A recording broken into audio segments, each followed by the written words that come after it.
د خیبر پښتونخوا سیلګرۍ محکمې لخوا قبایلی ضلع اورګزۍ کې د لوبو یو خوندوره میله تابع شوې وه چې پکې د جیپ ریس، سایکل ریس او د کراټو مقابلونو علاوه د موټر سایکل امن ریلی هم را جوړه شوې وه। د لوبو دغه میله کې ګډون لپاره د ضلع لرو پرتو سیمو نه هم خلک راغلي او ډیر خوندونه یې واخیستل۔ ځایي خلک وایي چې په قبایلی سیمو کې دا رنګه میلې د امن نښه ده۔ ये जमशुदा अजला जो हैं ये इनमें जो महरूमी थी, एहसास महरूमी, वो ख़त्म करने के लिए इस किस्म के एक्टिविटीज़ बहुत ज़्यादा ज़रूरी हैं।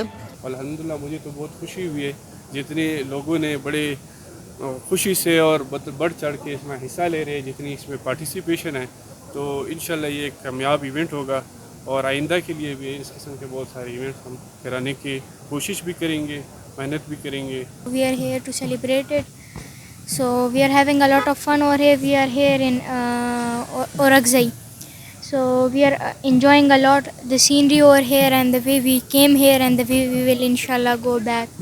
So we enjoyed a lot. په دغه میله کې GOC 9 ډیو کمانډنټ سکاوټس نه علاوه سیول او عسکري چارواکو سره عام خلکو هم ګډون کړي وو۔ په دې موقع خصوصي میلمه په هیڅ ګډون کوونکي طاهر اورګزی وویل چې د اورګزی ضلع خلکو ډیر سخت وخت تیر کړی دی، خو ولې اوس دا وخت راغلی دی چې د ملک نورو برخو په شان اورګزی ضلع هم د سیلګرۍ لپاره یو مرکز جوړ شي۔ ये एडवेंचर टूरिज्म के लिए हम प्रमोट कर रहे हैं। इंशाल्लाह यहाँ पे गवर्नमेंट की जो दूसरी एफर्ट्स हो रही हैं इंफ्रास्ट्रक्चर डेवलपमेंट में, वाटर सप्लाई में, हेल्थ में या इस तरह एजुकेशन में, दूसरे जो हमारे एग्रीकल्चर और इरिगेशन के सेक्टर हैं, तो यहाँ पे एक पोटेंशियल है। यहाँ नौजवान हैं, इनके जो स्पोर्ट्स पोटेंशियल है, ये जो इलाके आप देख रहे हैं इसकी खूबसूरती आपके सामने है।